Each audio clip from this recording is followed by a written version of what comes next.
సుమన్ టీవీలో మీ personal and business promotions కోసం కింది నెంబర్కి కాంటాక్ట్ చేయండి.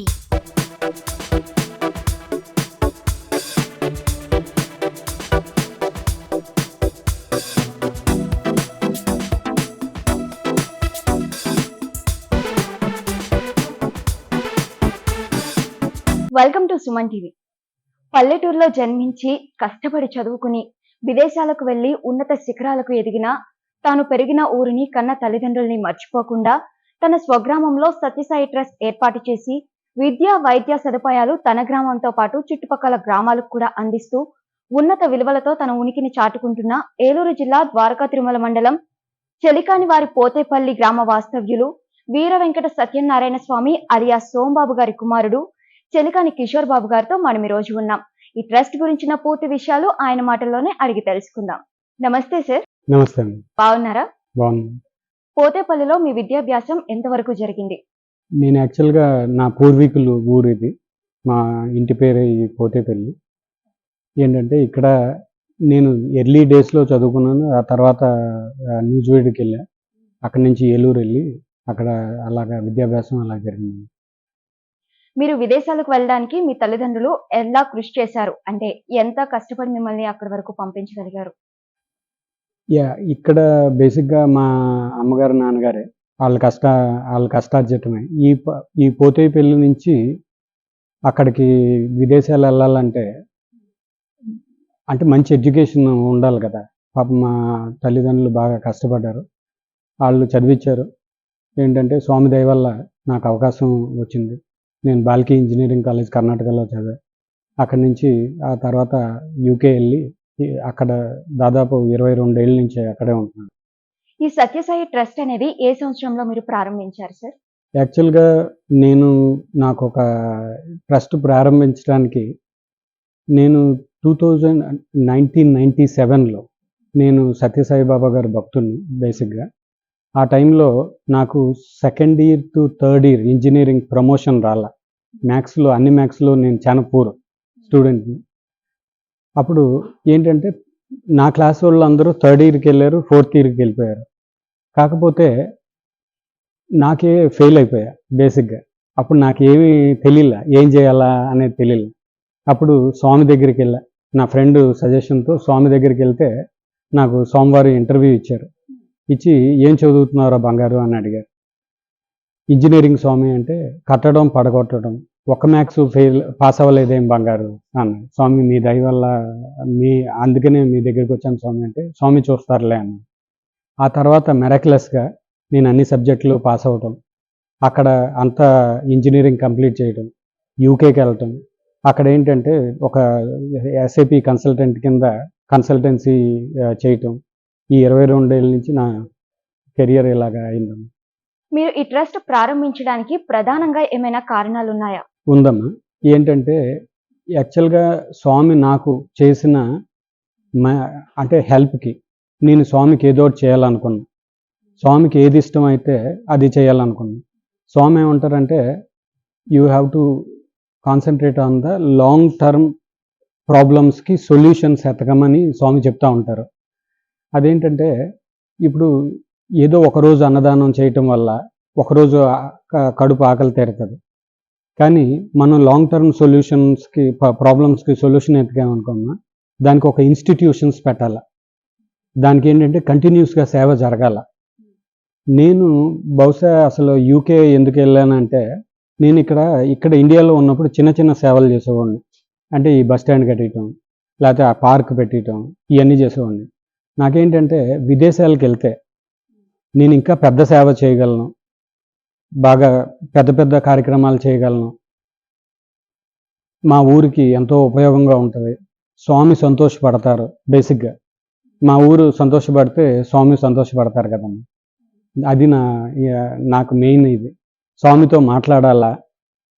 ఏ కార్యక్రమం కొత్త కార్యక్రమాలు చేసుకెళ్ళినప్పుడు స్వామి పలకరించేవారు, ఆప్యాయంగా మాట్లాడేవారు. That encourage me to do again and again.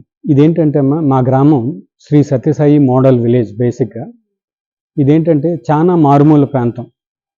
ఇక్కడికి ఓన్లీ ఒకే ఒక బస్సు వస్తుంది. ఈ రోజు కూడా ఒకే బస్సు. అంటే ఏదన్నా ఆ బస్ క్యాన్సిల్ అయిపోతే ఇంకా ఫెసిలిటీయే లేదు ఈ ఊరికి రావటానికి. ఇక్కడ ఏంటంటే స్వామి దయతో ఇక్కడ ఇదివరకు మేము స్టార్ట్ చేసినప్పుడు 2009లో ఇక్కడ ఎక్కడ ప్రభుత్వ హాస్పిటల్ అంటూ ఏదీ లేదు. నేను ఏం చేశానంటే స్వామికి విన్నవించుకున్నా, స్వామి ఇట్లాగా మా ఊర్లో ఒక హాస్పిటల్ పెట్టించండి, మా చుట్టుపక్కల వాళ్ళకి అందరికీ ఉపయోగం స్వామి అని స్వామివారిని ప్రేయర్ చేసుకున్నా. స్వామివారు ఏంటంటే పుట్టపర్తి బెంగళూరు తర్వాత స్వామి అలోకేట్ చేసినది Shri Sathya Sai general hospital CH Pothepalli. ఈరోజు ఇక్కడ పోతేపల్లిలో దాదాపు 4 లక్షల మందికి ఉచితంగా వైద్య సహాయం చేశాం. వైద్య సహాయం అంటే అవుట్ పేషెంట్ని చూసుకుంటాం, అట్లాగే డయాగ్నోస్టిక్స్ ల్యాబ్ ఫ్రీ, అలాగే మెడిసిన్స్ కూడా దాదాపు 1 మంత్కి 15 డేస్కి ఇలాగా ప్రొవైడ్ చేస్తూ ఉంటాం. వచ్చిన వాళ్ళందరికీ భోజనం కూడా పెడతాం. This is how it evolve. మా ఊర్లో మా పిల్లలకి బేసిక్గా ఏంటంటే ఇక్కడ హై స్కూల్ లేదు మా ఊర్లో, ఇదివరకు ఇంగ్లీష్ మీడియం స్కూలు లేదు. నేనేమనుకున్నా అంటే నేనైతే ఏలూరు వెళ్ళి చదువుకున్నా, మా ఊర్లో మొత్తం ఈ పిల్లలందరూ ఇప్పుడు ఏలూరుకి మైగ్రేట్ అవ్వాలంటే ఇక్కడంతా లాక్ చేసుకుని వ్యవసాయం వదులుకొని పాపం అక్కడ దాకా వెళ్ళాలి. వీళ్ళకి చాలా నిజంగానే ఇబ్బంది. అక్కడికి వెళ్తే ఇక్కడున్న రైతు అక్కడ కూలీ కింద మారిపోతాడు, నాకు తెలుసు అది. అందుకని నేను ఏం చేశానంటే ఇది చాలా కష్టం, స్కూల్ నడపడం అనేది రియల్గా చాలా కష్టం. ఎందుకంటే మనకి ఈ స్కూళ్ళు పెట్టినప్పుడు ఫస్ట్ ఏమనుకున్నామంటే బేసిక్ ఫీజు అన్న వసూలు చేయాలా ఆ మోడల్లో అనుకున్నాం.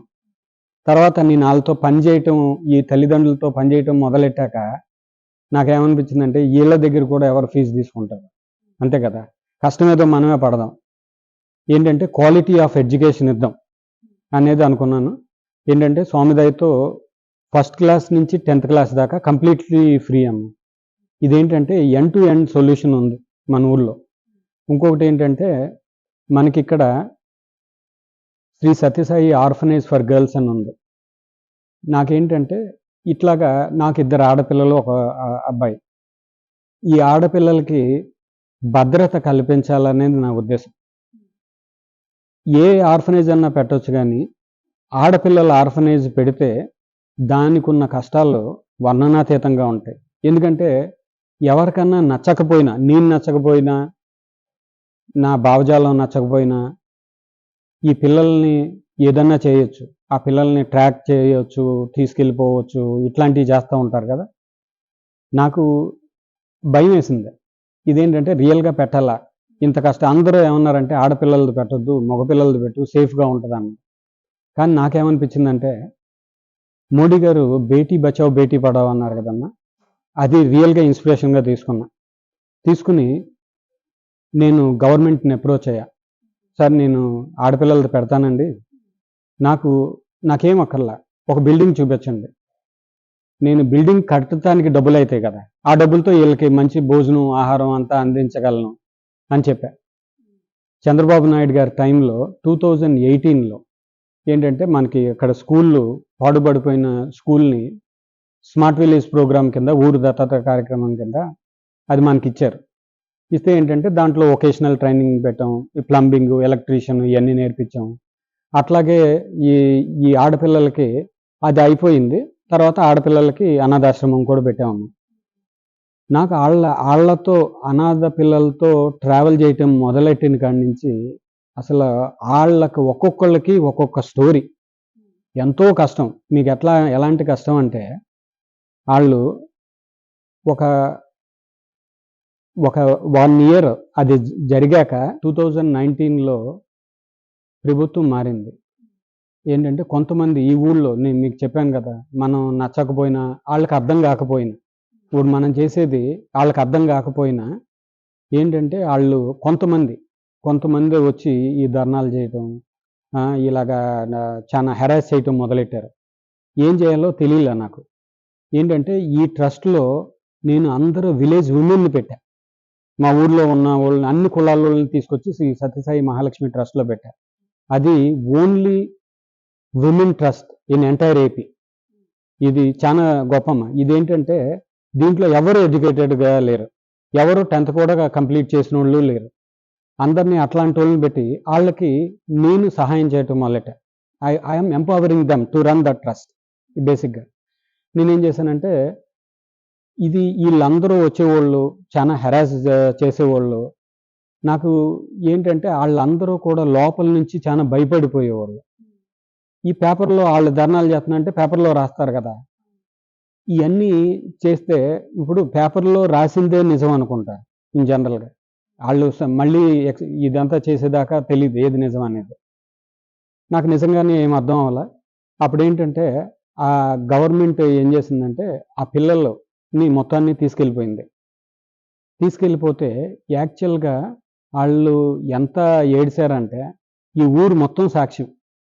వాళ్ళ ఒకటి బతిలాడారు, అయ్యా ఇది సత్యసాయి ఆర్ఫనేజ్, మేము ఏదో మా బతుకు తెరువుకో మాకు ఒక ఆశ్రయం దొరికింది, మాకు చక్కని భోజనం పెడుతున్నారు, బాగా చదువు చెప్తున్నారు, బాగా చూసుకుంటున్నారు, మా అమ్మలాగా వార్డెన్స్ ఉన్నారు, మమ్మల్ని ఇట్లా వదిలేయండి అయ్యా అని చాలా బతిలాడారు ఆ ఇద్దరిని ఎవరైతే ధర్నా చేశారో.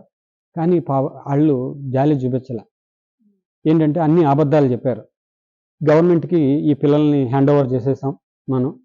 ఆ తర్వాత నేను 2.5 years నాకు అందరూ ఏం చెప్పారంటే, ఇంకా ఈ అనాథాశ్రమం నువ్వు నడపొద్దు, ఇది వెరీ రిస్కీ, నువ్వు చూసావు కదా, ఇది నువ్వు ఎన్ఆర్ఐ ఎక్కడో ఉంటావు, ఇక్కడ దాడి చేస్తే నువ్వేం చేయగలవు, అది ఇది అన్నారు.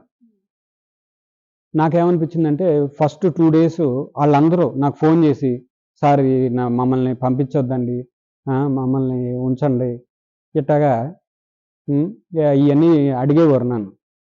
నేను ఒకటే అనుకున్నా, సరే what ever it may be, సరే చూద్దాం, ఏదైనా సరే నేను ప్రతి ఎమ్మెల్యేకి, ప్రతి ఎంపీకి, ఈవెన్ చీఫ్ మినిస్టర్కి, ప్రైమ్ మినిస్టర్కి రాశానమ్మా, సార్ మా ఊరు కండిషన్ ఇది, ఇదిగోండి, ఇది ఇలాంటి ట్రస్ట్లో మీరు బేటీ బచావ్ బేటీ పడావ్ అన్నారు కదా, అదే పని నేను చేస్తున్నా, కొద్దిగా సహాయం చేయండి అంటే నిజంగానే మన హోంమంత్రి గారు రెస్పాండ్ అయ్యారు. మళ్ళీ తిరిగి మాకు లైసెన్స్ ఇచ్చారు. ఈరోజు మళ్ళీ తిరిగి సొంత బిల్డింగ్లో స్టార్ట్ చేసాం. 2 floor బిల్డింగు, దాదాపు 30 మంది ఆశ్రమం పొందుతున్నారమ్మా. ఎంతో గొప్పగా రన్ అవుతుంది. ఈ అనాథాశ్రమం ఏంటో తెలుసా, ఈ చుట్టుపక్కల దాదాపు ఉమ్మడి పశ్చిమ గోదావరి జిల్లాలో 110 అనాథాశ్రమాలు ఉంటాయి. ఎక్స్క్లూజివ్గా ఆడపిల్లలకి ఉండేది CH Pothepalli Shri Sathya Sai orphanage for girls. ఏంటంటే గవర్నమెంట్ కూడా we become as a best destination for women safety, girl safety. ఎందుకంటే వాళ్ళ కోసమే మనం హై స్కూల్ తీసుకున్నాం, హై స్కూల్ లైసెన్స్ తీసుకున్నాం. చక్కగా ఏంటంటే వాళ్ళు ఇంకా బయటకు ఎక్కడికి వెళ్ళక్కర్లా, ఎవరు ఏదో చేస్తారని భయపడక్కర్లా. అవసరానికి మించి కూడా మనం ఈ ఎంప్లాయ్మెంట్ క్రియేట్ చేసాం ఈ అనాథాశ్రమానికి. ఏంటంటే మాకు 4 కావాలంటే 5, 6 పెట్టేవాళ్ళం. ఎందుకంటే ఎప్పుడు ఒకళ్ళు మానేసినా ఒకళ్ళు పిల్లల సేఫ్టీ కోసం. నేను ఏం చేస్తానంటే గవర్నమెంట్ని వచ్చి చెక్ చేయమని అడుగుతా. ఎందుకంటే నేను చాలా దూరంలో ఉంటాను కదమ్మా. నేను ఏదో 6 నెలలకో సంవత్సరానికో వస్తా. గవర్నమెంట్ని మీకు ఎలాగ కంప్లైంట్స్ ఉంటే బాగుంటుంది మీరు చెప్పండి సార్, మీరు ఏదైనా చెప్పండి, I will comply with the government rules అని చెప్పానమ్మా. వాళ్ళు ఏది చెప్పినా మనం తూచా తప్పకుండా పాటిస్తున్నాం. ఈరోజు ఒక ఆడపిల్ల వెస్ట్ గోదావరిలో వాళ్ళకి తారస పడితే Shri Sathya Sai orphanage for girls అనేది ది డెస్టినేషన్ అలాగే ఎదిగింది. మాకేంటంటే అమ్మా, ఇది ఉమెన్ ట్రస్టీలు ఉన్న ట్రస్ట్, పైగా ఉమెన్ రన్ చేసే ట్రస్ట్. దీనికి చైర్మన్ ఒక ఎస్సీ మహిళ. ఆమె ఏంటంటే ఈ ట్రస్ట్లో శ్రీ సత్యసాయి మహాలక్ష్మి ట్రస్ట్లో శ్రీ సత్యసాయి ఆర్ఫనేజ్ అని ఉంటుంది, శ్రీ సత్యసాయి వేద పాఠశాల అని ఉంటుంది. ఈ వేద పాఠశాల వచ్చి మొత్తం ఈ ట్రెడిషనల్ వేద పాఠశాల. నాకేంటంటే అమ్మా, మన ఇండియన్ కల్చర్ బతకాల, ఆ కల్చర్ అంతా కూడా వేదాల్లో ఒక నాలెడ్జ్ వల్ల మన దాకా పాసాన్ అయింది కదమ్మా. మాకేమనుకున్నాం అంటే ఈ చుట్టుపక్కల ప్రాంతాల్లో ఒక వేద పాఠశాల ఉంటే బాగుంటుంది, ఇక్కడ ఒక ఆధ్యాత్మిక వాతావరణం క్రియేట్ అవ్వాలా. మీరు వెళ్ళి అక్కడ చూడండి. ఏంటంటే ఈ ట్రస్ట్ వచ్చి ఫస్ట్ హిందూ రిలీజియస్ ట్రస్ట్ అన్న. ఏంటంటే ఈ చుట్టుపక్కల ప్రాంతాల్లో ఎక్కడా లేదు. ఏంటంటే ఒక మహాలక్ష్మి దేవాలయం, అట్లాగే ఈ శ్రీ సత్యసాయి వేద పాఠశాల, దాదాపు 40 మంది పిల్లలు ఉన్నారన్న. అట్లాగే Shri Sathya Sai orphanage for girls, ఇదంతా కూడా ఈ ట్రస్ట్లో జరుగుతుందన్న. ఇంకా మీరు ఒక 3 గ్రామాన్ని దత్తత తీసుకున్నారని కూడా విన్నాము. వాటిని ఎలా అభివృద్ధి చేశారు? ఇక్కడ ఒకటమ్మా, ఇదేంటంటే మా ప్రాజెక్ట్స్ అన్నీ కూడా ఎట్లాగుంటాయి అంటే, ఇప్పుడు స్కూల్ ఉందనుకోండి, దాదాపు 4-5 గ్రామాల నుంచి వస్తారు. మన దగ్గర ఒక ప్రోగ్రాం ఉంది. అదేంటంటే శ్రీ సత్యసాయి దీనబంధు ప్రాజెక్ట్. ఇది దీనబంధు ఫౌండేషన్ కింద నడుస్తూ ఉంటుంది. అది ఇంకో ట్రస్ట్. అదేంటంటే చుట్టుపక్కల గ్రామాల్లో 5 గ్రామాల్లో ఉన్న వృద్ధులు, వికలాంగులు, ఆర్ఫన్స్ అంటే పెద్దోళ్ళు, పిల్లలు చనిపోయి ఇంకెవరు లేని ముసలోళ్ళు, వీళ్ళందరూ చాలా ఇక్కడ వాళ్ళందరికీ డైలీ చూసే సీన్ ఇది. బేసిక్గా మనం రోజు భోజనం వండుకుని ఇక్కడ ఈ దీనబంధు కిచెన్లో తీసుకెళ్ళి ఎవ్రీ డే డిస్ట్రిబ్యూట్ చేస్తాం. మనం ఏంటంటే ఈ అనాథ పిల్లలకు కానీ, వేద పాఠశాల పిల్లలకు కానీ, మన స్కూల్లో ఉన్న స్కూల్ పిల్లలకి మధ్యాహ్నం భోజనం కానీ, ఇట్లాగా దాదాపు రోజుకి 600 మీల్స్ మనం ప్రొవైడ్ చేస్తామమ్మా. సంవత్సరానికి వచ్చి 2 lakhs మీల్స్ ఈ దీనబంధు ప్రాజెక్ట్ ద్వారా డిస్ట్రిబ్యూట్ అవుతూ ఉంటాయి. దాదాపు ఇది 15 ఏళ్ళ నుంచి రన్ అవుతుంది. అంటే దాదాపు 20-30 lakhs మీల్స్ మనం ఈ దీనబంధు ప్రాజెక్ట్ ద్వారా జరుగుతుందమ్మా. మీరు నిజంగా చూడాలంటే చూడండి, ఇప్పుడు ఇక్కడ సత్యసాయిబాబా గారి బ్యూటీ ఏంటంటే, ఎవరు ఏదైనా సరే మా దీనబంధు ప్రోగ్రామ్ని చూసిన వాళ్ళు నిజంగా చాలా మెచ్చుకుంటారు. ఇంకొకటి చెప్తాను, మనకు కోవిడ్ టైంలో అంతా లాక్డౌన్ అయిపోయింది, ఇంకెక్కడ ఏమీ లేదు. ఓన్లీ పోలీసు వాళ్ళే బయటకు వెళ్తారు. పోలీసు వాళ్ళు మా దగ్గరికి వచ్చారు, ఏమండి మీరు ఈ దీనబంధు గురించి విన్నాం, మీరు ఏమన్నా ఫుడ్ ప్రొవైడ్ చేస్తారా అన్న. కోవిడ్ కాలం మొత్తం ఏంటంటే మేమే ఈ మొత్తం మండలాన్ని అంతటికి ఫ్రీ ఫుడ్ ప్రొవైడ్ చేసాం. అది మా అదృష్టం. నాకేంటంటే ఎదుటోడు భోజనం చేస్తుంటే నాకు ఆనందం, అదొక కిక్, అంతే కదా. ఇప్పుడు ఎదుటోడు భోజనం చేస్తున్నాడు అనుకోమ్మా, అదొక ఆనందం అంతే.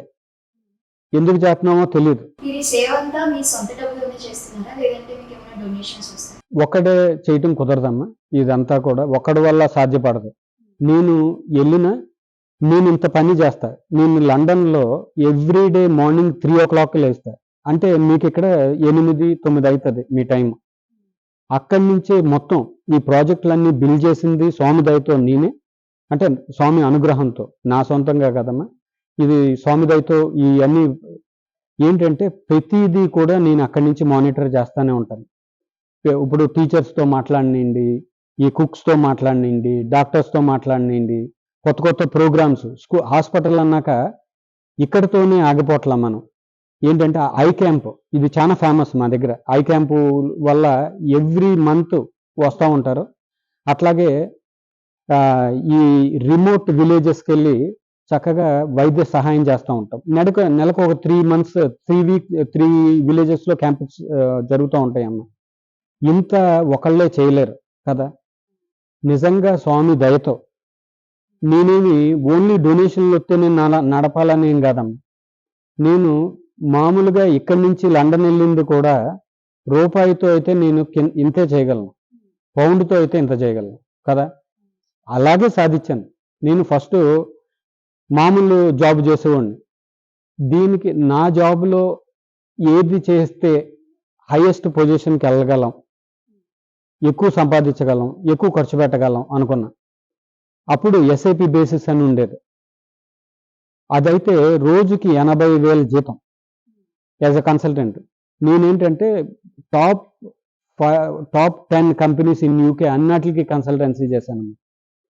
నేను స్వామిది ఈ ఉద్యోగం చేసేటప్పుడు duty is God, work is worship అనేది ఫాలో అవుతా బేసిక్గా. దానివల్ల నాకు జాబ్ చేసేటప్పుడు జాబ్ నేను ఇక్కడ సరిగ్గా చేస్తేనే నేను అక్కడ ఫండింగ్ చేయగలను. నేను 1 మంత్ శాలరీ మొత్తం కూడా ఒక సంవత్సరంలో నా ఖర్చులు కూడా తీసుకోను. నేను దీనికే స్పాన్సర్ చేస్తూ ఉంటా. That is how. నా ఫ్రెండ్స్ కూడా నాకు సాయం చేస్తారమ్మా. ఇక్కడైతే ఇండియాలో గ్లాస్ మంచినీళ్ళు కూడా ఎవరు ఎవరు నిజంగా ఎవరు లేరు. నాకు డబ్బులు రేజ్ చేసేవాళ్ళు లేరు, వాలంటరీగా వచ్చి సహాయం చేసేవాళ్ళు కూడా లేరు. నిజంగా ఇక్కడ ఈ గ్రామాల్లోకి యువత అంతా అసలు గ్రామాల్లోనే ఉంది కదా ఇండియా అంతా, అంతే కదా. ఇప్పుడు రిమోట్ విలేజ్ అన్నాక రిమోట్ విలేజ్లోనే సేవ చేయాలి. బయటికి వెళ్ళి ఏంటి చేసేది? ఎంతో మంది ఎన్నో ఆర్గనైజేషన్లు బయట చేస్తాయి. ఇక్కడ కష్టం.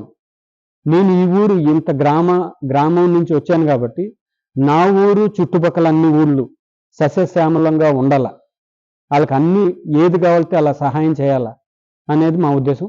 ఇక్కడ అంబులెన్స్ సర్వీస్ కూడా ఉంది. ఎట్లాంటి సహాయం కావాలన్నా మనం ఏంటంటే వాళ్ళు మమ్మల్ని సంప్రదిస్తే అంబులెన్స్ సర్వీస్ కూడా ఉంటుంది.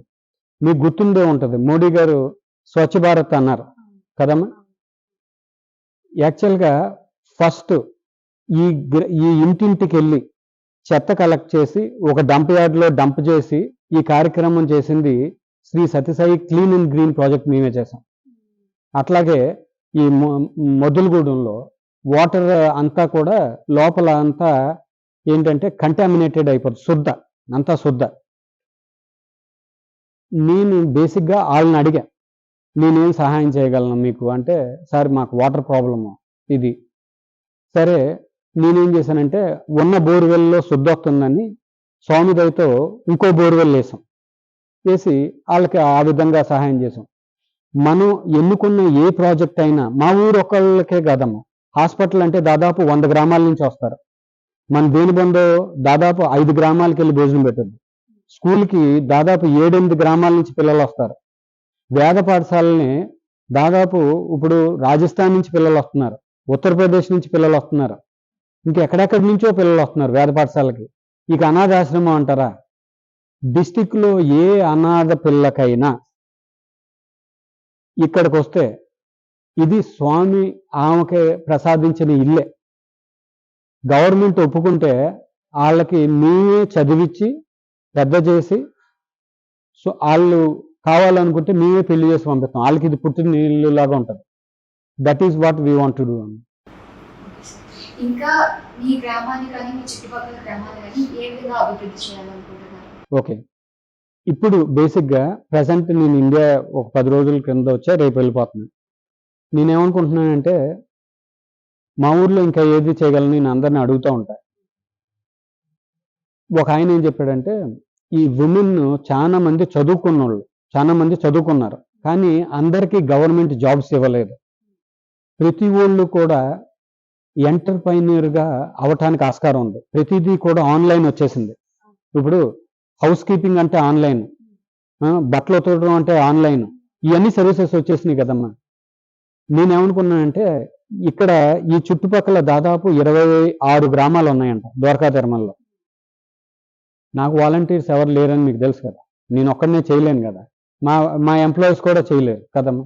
అందుకని నేను గవర్నమెంట్ ఎంపీడీఓని అడిగా, సార్ నాకు ఒక చిన్న సాయం చేసి పెడతారా? మీ యొక్క నెట్వర్క్లో ఈ పిల్లల్ని ఐడెంటిఫై చేయండి, వాళ్ళకి మధ్యాహ్నం భోజనం పెడతాను నేను, వాళ్ళు వస్తే నేర్పించి మధ్యాహ్నం భోజనం పెట్టి ఈ స్కిల్ అన్నీ నేర్పిస్తాం. నేను ఈ స్వామి పేరు మీదే చేస్తానండి. నాకు ఇప్పుడు పొలిటికల్ ఎఫిలియేషన్స్ ఏది లేదమ్మా. నేను 30 ఏళ్ళ నుంచి చేస్తున్నా అంటే 5 గవర్నమెంట్లతో పనిచేశా. నేను ఏ గవర్నమెంట్ దగ్గరికి వెళ్ళినా నేను సత్యసాయి బాబా భక్తున్ననే చెప్పుకుంటా. నాకు ఎవరితోనూ ఎటువంటి ఇబ్బంది లేదు. నేను గవర్నమెంట్తో పనిచేస్తా, అంతే కదమ్మా. Government is main. ఇప్పుడు గవర్నమెంట్ దగ్గరికి వెళ్తే ఎక్కువ సహాయం వాళ్ళకి చేయొచ్చు, అది మా ఉద్దేశం. అందుకని దాదాపు ఒక 200 మందిని 26 గ్రామాల్లో ఐడెంటిఫై చేసి, వాళ్ళందరూ ఒకవేళ రాత్రికి ఇంటికి వెళ్ళి అలాగా చేసుకోలేకపోతే ఇక్కడే కూడా అకామిడేషన్ ఇచ్చి మన అనాథాశ్రమంలో భోజనం అది పెట్టి వాళ్ళందరికీ ట్రైనింగ్ ఇద్దామని, స్టిచ్చింగ్లో కానీ ఇట్లాగా హౌస్ కీపింగ్లో కానీ కంప్యూటర్స్లో కానీ ఇంకా బ్యూటీషియన్ కోర్స్ కానీ ఇవన్నీ కూడా చేద్దాం అనుకుంటున్నాము. ఏంటంటే స్వామిదయ వల్ల పవన్ కళ్యాణ్ గారికి రిక్వెస్ట్ పెట్టా, ఆయన గ్రామీణ అభివృద్ధి శాఖ మంత్రి కాబట్టి ఒకవేళ నా మెసేజ్ కానీ ఆయన దగ్గరికి వెళ్ళటం నాకు చాలా కష్టం కదా, అది ఇట్ ఈజ్ ఇంపాసిబుల్ నాలాంటి వాళ్ళు ఆయన దగ్గర దాకా రీచ్ అవటం. ఒకవేళ ఈ ఇంటర్వ్యూ ద్వారా ఒకవేళ అవకాశం ఉంటే ఆయన ఒకవేళ చూస్తే ఆయన ఆలోచనలు ఏంటో మాకు చెప్తే, మాకు డబ్బులు ఏం అవసరం లేదండి, మేమే సొంతంగా చేస్తాం. అలాగని ఓ డబ్బులు ఉన్నాయని కాదు, మాకు మా గ్రామాలకి చేయాలా, మా పిల్లలకి చేయాలా, వాళ్ళందరూ సుభిక్షంగా ఉండాలి, ఆయన ఆలోచన ఏంటని చెప్తే ఎగ్జాక్ట్గా నేను అది ఇంప్లిమెంట్ చేసి చూపెడతాను. హాస్పిటల్ కానీ స్కూల్స్ లో కానీ ఉన్న డాక్టర్స్ కి కానీ టీచర్స్ కి కానీ వాళ్ళు ఉండడానికి వసతి మీరే ఏర్పాటు చేస్తారా, లేదు అంటే వాళ్ళు వాళ్ళ గ్రామాల నుండి వస్తారా? లేదమ్మా, ఇప్పుడు ప్రతిదీ ఒక ఇన్స్టిట్యూషన్ కదా. స్కూల్ హాస్పిటల్ ఉందనుకోండి, క్వార్టర్స్ ఉన్నాయి. ఇక్కడ స్కూల్ ఉందనుకోండి, మన స్కూల్లో టీచర్స్, ఆర్ఫనేజ్లో వార్డెన్స్ కూడా సగం మంది స్టాఫ్ ఆర్ఫనేజ్లో ఉంటారు. అట్లాగే దీనబంధు ఉందనుకోండి, ఈ లోకల్ నుంచి వస్తారు. అట్లాగే ఇప్పుడు వేద పాఠశాలలో ఉందనుకోండి, అక్కడ అంతా ప్రాపర్ అకామిడేషన్ ఉందమ్మా. అంతా ప్రతిదీ ఏంటంటే ఇక్కడ మనం వర్క్ లైఫ్ బ్యాలెన్స్, వాళ్ళకి సేవ కదా, ఫ్రీగా చేయండి అని నేనేం అడగట్లా. మనం చేసే ప్రోగ్రాం వల్ల దాదాపు డైరెక్ట్లీ ఒక 50 మంది విలేజ్ యువతకి ఈ చుట్టుపక్కల గ్రామాల్లో కానీ మన సంస్థల్లో పనిచేయటానికి వాళ్ళకి ఉపాధి దొరుకుతుంది. ఎన్నో వేల మందికి ఈరోజు సర్వీసెస్ దొరుకుతున్నాయి. సే ఫర్ ఎగ్జాంపుల్ మన మెడికల్ సర్వీస్ చూసుకున్నాం అనుకోండి, ఒక 4 లక్షల మందికి మనం medical services, free medical services అందించామని చెప్పాం. 100 గ్రామాల నుంచి వస్తున్నారని చెప్పాం. ఇట్లాగే ప్రతి స్కూల్ అనుకోండి ఒక 10 గ్రామాల నుంచి రావటం, ఇవన్నీ ఇలా జరుగుతుందమ్మా. ఇంకా ఇంకా ఆడపిల్లలకి ఏం చేయాలా అనేది ఇంకా రీసెర్చ్ చేస్తానే ఉంటాం. స్వామి దయతో ఏదైనా అవకాశం దొరికితే స్వామి అనుగ్రహంతో డెఫినెట్గా చేసి పెడతాం. ఈ హాస్పిటల్ కాకుండా ఇంకా ఫ్రీగా వైద్యం అందిద్దామని మెడికల్ క్యాంప్స్ అట్లాంటివి ఏమైనా ఏర్పాటు చేస్తుంటారా? మెడికల్ క్యాంప్స్ మనం ఎవ్రీ మంత్ ఒక 3 మెడికల్ క్యాంప్స్ చేస్తామమ్మా. నాకు ఇక్కడ చూశాక నాకు వచ్చిన ఐడియా ఏంటంటే, మన హాస్పిటల్లో ల్యాబ్ ఉంది, ఉచితంగా చేస్తాం, ఈ టెస్టులన్నీ చేస్తాం. ఈ ల్యాబ్ నేనేమనుకుంటున్నానంటే స్వామి దయతో సత్యసాయి డయాగ్నోస్టిక్ సెంటర్ అని పెడదాం అనుకుంటున్నాను. ఎందుకంటే నేను హాస్పిటల్కి వెళ్ళా, మా ఫ్రెండ్స్ ఎవరిలోకి ఒంట్లో బాగోపోతే ఓన్లీ టెస్టులకే 25,000 తీసుకుంటున్నారు కదా. అంత దూరం పోకల్లా స్వామి అనుగ్రహంతో ఇక్కడే శ్రీ సత్యసాయి డయాగ్నోస్టిక్ సెంటర్ అని పెడదాం అనుకుంటున్నాం. అలాంటి క్యాంపులు కూడా ప్రొవైడ్ చేద్దాం అనుకుంటున్నాం. అదమ్మా.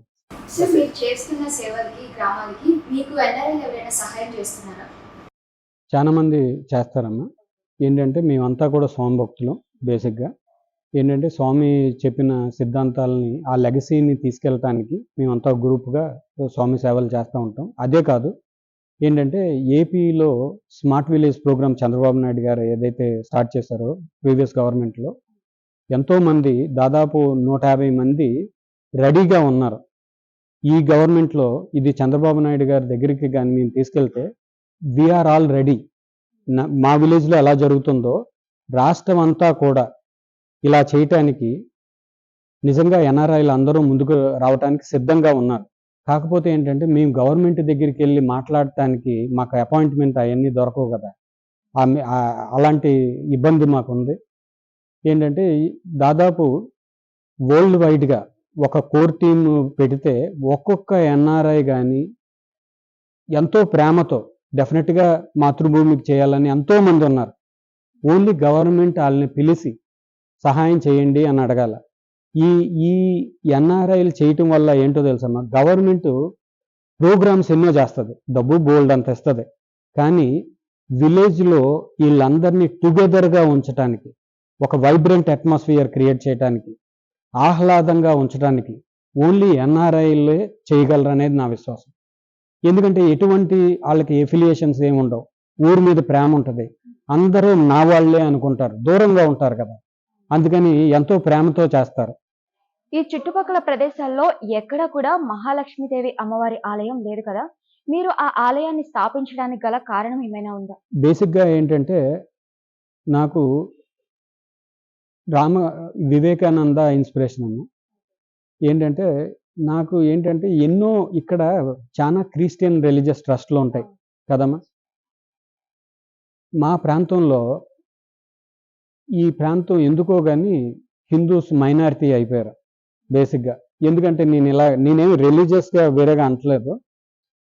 ఈ గుళ్ళు పెడితే గుళ్ళకి వచ్చి దీపారాజన చేసేవాళ్ళు కూడా లేరు. అట్లాంటి పరిస్థితి. నాకేమనిపించిందంటే ఈ విదేశాల్లో చూశాక ఎన్నో రిలీజియస్ ట్రస్ట్లు ఉన్నాయి. మనం హిందూ రిలీజియస్ ట్రస్ట్ అనేది ఎందుకు పెట్టకూడదు? దాంట్లో ఈ ఉమెన్ ఆడపిల్లల అనాథాశ్రమం ఎందుకు పెట్టకూడదు? మన సంస్కృతి సంప్రదాయాలకి నేర్పవచ్చు కదా వాళ్ళందరికీ. అది ఇన్స్పిరేషన్ అమ్మ. అది దానివల్ల స్వామి దయతో ఆయన లక్ష్మీదేవి విగ్రహం ఇచ్చారు. ఏంటంటే 2009లో ఇచ్చారు స్వామి. దాంట్లో నేను నా ఫ్రెండ్ శ్రీధర్ అని ఇద్దరమే మా సొంత డబ్బుతో ఆ గుడి దేవాలయం అంతా కట్టి 2017లో ఓపెన్ చేసాం. అది ఈరోజు ఏంటంటే orphanage, one of the best orphanage. అలాగే వేద పాఠశాల ఇంటర్ స్టేట్ వాళ్ళు, అంటే రాజస్థాన్, ఉత్తరప్రదేశ్, మధ్యప్రదేశ్ ఇంతమంది వస్తున్నారన్న. సార్ మీ కుటుంబం గురించి వివరిస్తారా? మా బేసిక్గా నేను విదేశాల్లో ఉన్న మా నాన్నగారు సోమబాబు గారు, మా అమ్మగారు కృష్ణకుమారి గారు. బేసిక్గా ఏంటంటే మమ్మల్ని, నన్ను మా తమ్ముడిని ఈ ఆధ్యాత్మిక వాతావరణంలోనే పెంచారమ్మ. బేసిక్గా మా నాన్నగారు వాళ్ళని చూసే మేము కూడా ఆధ్యాత్మికంగా తయారయ్యాం. అంటే ఊరిని ప్రేమించటం నేర్చుకుంది మా నాన్నగారి దగ్గర, ఆధ్యాత్మికంగా స్పిరిచువల్గా ఉండటం మా అమ్మగారి దగ్గర. ఇది బేసిక్గా. మా అమ్మగారు ఏంటంటే ఇవన్నీ కూడా, ఈ సంస్థలన్నీ కూడా అంటే పాలసీలో కానీ ఈ కంప్లైంట్స్లో కానీ ఇవన్నీ నేను రిమోట్గా చేయగలిగినంత నేను రిమోట్గా చేస్తాను. కానీ ఇక్కడ ఉండి చూసుకునేదంతా మా అమ్మగారు మా నాన్నగారే. వాళ్ళ సహాయం లేకుండా నిజంగా నేనైతే ఏమీ చేయలేను. అంతే కదండి. నాకు ఏంటంటే నాకు 3 పిల్లలు. నా వైఫ్ పేరు ప్రసన్న. ఆమె కూడా ఏంటంటే మా అమ్మాయి మొదట అమ్మాయి ఇయర్ 4 మెడిసిన్ చదువుతుందమ్మా లండన్లో. సెకండ్ పాప వచ్చి ఇయర్ 9, బాబు వచ్చి ఇయర్ 8. మేమంతా కూడా లండన్లో ఉంటాము. That is now our home. But ఇది మా జన్మభూమి. అంటే దీంట్లో I live there, but half of my thoughts are always here in Pothepalli. Pothepalli అంటే మా గ్రామాన్ని మేము ప్రేమిస్తాం. మా చుట్టుపక్కల వాళ్ళు అంటే మాకు ఇష్టం. వాళ్ళకి ఏంటంటే నాకేం అవసరం లేదు నిజంగా. మా ఊరి నుంచి ఏ సహాయం వాళ్ళు ఎలాగనుకుంటారా, నేను ఒకటైతే అనుకున్నానమ్మా, ఎదుటోడు ఏ కార్యక్రమాలు చేస్తున్నా బాగా చేస్తున్నారు అని నాకు మెచ్చుకోని కూడా అక్కర్లేదు. నేను అది కూడా కన్సిడర్ చేయను. నా వాళ్ళకి నేను సహాయం చేశానా లేదా అనేదే నాకు ముఖ్యం. నేను వాళ్ళు సహాయం పొందుతుంటే నాకు తెలిస్తే చాలు. నాకు అంతకన్నా ఇంకేం అక్కర్లేదు. సార్ ఈ ఊరు పేరు చెలికాని పోతేపల్లి కదా, అలాగే మీ ఇంటి పేరు కూడా చెలికాని. మీ ఇంటి పేరుని ఈ ఊరికి ఎలా పెట్టారు? అది పూర్వీకులు ఎవరో అట్లాగా ఏంటంటే పూర్వం నుంచి అలా వస్తుందమ్మా. ఏంటంటే అదొక అదృష్టం కింద భావిస్తాం. ఏంటంటే ఇది భగవంతుడు ఇచ్చిన అనుగ్రహం అనుకుంటాం. దానివల్ల ఇంకా నాకు మా ప్రజలతో, మా ఊరు ప్రజలతో నాకు మంచి బాండింగ్ ఉంటుంది. నాకు దానివల్ల ఇక అంతకన్నా నేను చెప్పేది ఏముంది. నాగార్జున గారు మీరు గ్రామాన్ని దత్తత తీసుకున్న విషయం గురించి కూడా చెప్పారు. అసలు నాగార్జున గారికి మీకు ఏమైనా రిలేషన్ ఉందా? ప్రధానమంత్రి శ్రీ నరేంద్ర మోడీ గారు స్వచ్ఛ భారత్ పిలుపునిచ్చారు. ఈ కార్యక్రమంలో నేను కూడా పాల్గొన్నాను. సిహెచ్ పోతేపల్లి గ్రామ ప్రజలు పలు గ్రామాల్లో ఈ కార్యక్రమాన్ని అమలుపరచడానికి రెడీగా ఉన్నారు. వాళ్ళందరినీ నేను ఎంతగానో అభినందిస్తున్నాను. ఈ స్వచ్ఛ భారత్ కార్యక్రమం వల్ల పలు గ్రామాల్లో పరిశుభ్రత చేకూరుతుందని భావిస్తున్నాను. ఈ కార్యక్రమాన్ని అమలుపరచడానికి ముందుకు వచ్చిన సాయి కిషోర్ గారిని మరీ మరీ మరీ అభినందిస్తున్నాను. నేను ఎప్పుడూ నాగార్జున గారిని కలవలేదమ్మా. కాకపోతే నా ఐడియా ఈ స్వచ్ఛ భారత్ అనే ఇనిషియేటివ్ని ప్రధానమంత్రి గారు ఛాలెంజ్ చేశారు కదా, ఛాలెంజ్ ఈ నాగార్జున గారు యాక్సెప్ట్ చేశారు. అప్పుడు నేనేంటంటే నాగార్జున గారిని సంప్రదించా. సార్ మా ఊరు ఇది, నేను చేసే కార్యక్రమాలు ఇవి, మా ఊర్లో ఇట్లాగా స్వచ్ఛ భారత్ చేద్దాం అనుకుంటున్నామండి. ఇట్లాగా ఇది తడి చెత్త, పొడి చెత్త వేరు చేసి ఇంటింటికి వెళ్ళి కలెక్ట్ చేద్దాం అనుకుంటున్నాం. ఒక వ్యాన్ అది పెట్టామంటే ఆయన చాలా సంతోషంగా ఫీల్ అయ్యారు. ఏంటంటే చాలా సహాయం చేశారు. అంటే మా అందరితో మాట్లాడటం, ఎంకరేజ్ చేయటం. నాగార్జున గారి వల్ల ఎంతోమంది ఇక్కడోళ్ళు కూడా ఇన్స్పైర్ అయ్యి మా పని ఈజీగా అయిపోయిందండి. వాళ్ళ ఫ్యాన్స్ కానీ అట్లా. సార్, భవిష్యత్తులో మీకు రాజకీయాల వైపు వెళ్ళే ఆలోచన ఏమైనా ఉందా?